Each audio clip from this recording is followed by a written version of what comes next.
दिला नाहीये आणि त्या बाईसाठी त्याने तुला घराबाहेर काढलं.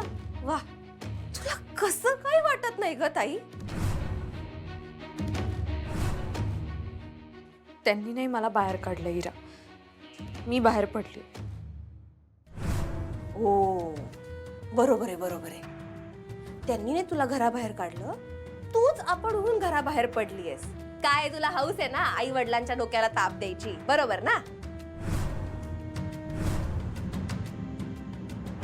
यारू, हो बाबा, बघा ना, कळत नाही का हिला?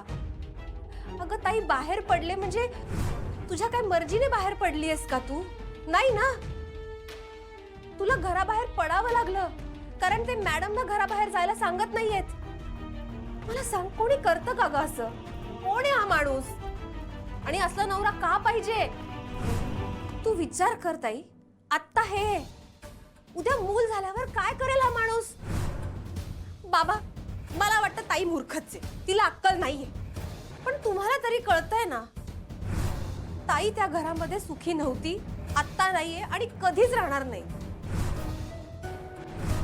बाबा प्लीज, मी मनापासून सांगते, ताईला मार खायला परत तिथे पाठवू नका.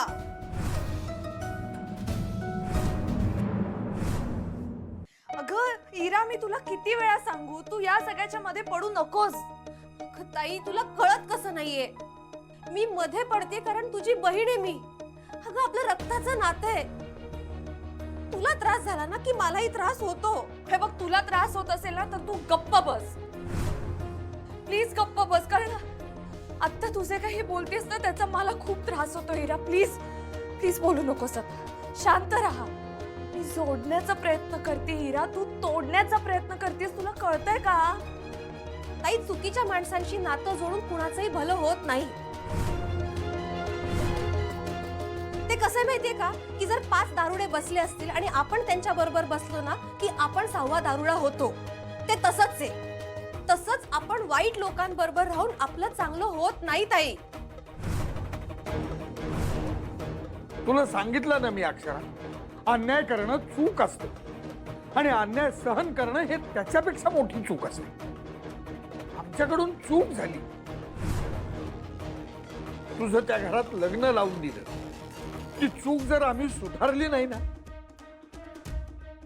तर सुखाने मरू सुद्धा शकणार नाही.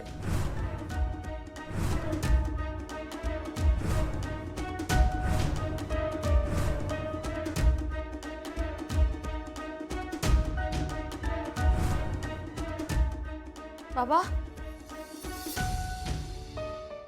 अक्षराने स्वतःच्या हाताने दरवाजे बंद करून घेतलेत म्हणजे त्यांचा कोणी मित्र आहे म्हणे. मग मग काय, आता या अडाणी नवऱ्याची अडचण होऊ लागली त्यांना. हे शी, किती नीच पातळीला जाशील. मित्र आमचा नाही, तुमच्या लाडक्या सुनेचा आहे, मॅड. काय? मदन, मदन नाव आहे त्याचं, मदनाचा पुतळा. पण तुमची लाडकी सून त्याला लाडानं मॅड असं म्हणत्या. मग काय झालं? मग काय, आम्ही कुठं काय म्हणलं? त्यो मॅड लई लाडाचा आहे एवढंच आम्ही सांगतोय. भुवनेश्वरी, तू अधिपतीच्या डोक्यात काय वाटेल ते भरवू नको. अक्षरा सोजवळ आहे, चांगली मुलगी आहे, पवित्र आहे. बर बर काय बर? तू काय सांगितलंस अधिपतीला? एवढा का भडकला तो? अगं, काय भरवलंस त्याच्या डोक्यात? काय विष कालवलेस? हे सगळं करून काय मिळवणार आहेस तू? तुला बोलून ना माझ्याकडचे शब्द संपतात, माझ्या उपमा संपतात, पण तुझा नीचपणा संपत नाही. तुझा संसार झाला नाही म्हणून माझ्या मुलाचा संसार उद्ध्वस्त करायला निघालीस. म्हणून भुवनेश्वरी, म्हणून तुझ्या नशिबात सौभाग्य नाही, तुझं लग्न नाही होऊ शकलं.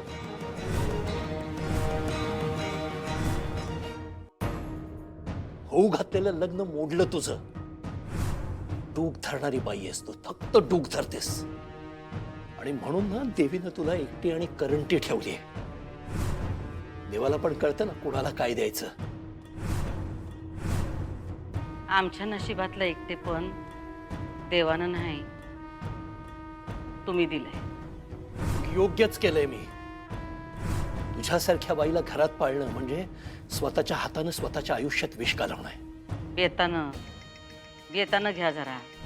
नंतर शब्द माघारी घेता येणार नाही असं काही बोलू नका. बाकी आमच्याबद्दल तुमची चुकीची मतं असू शकतात, पण एक मात्र खरं, आम्ही मनात दुःख धरून ठेवलंय. सुनबाईंनी आमचं लग्न मोडलं, मग आम्ही काय करणार? हेच मला वाटलं होतं.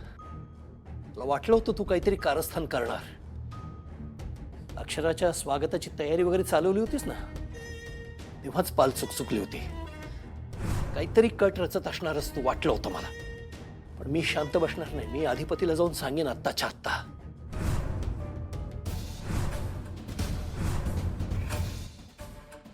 काय जावा की.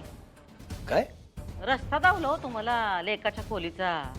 जावा, तुम्हाला कोण अडवणार?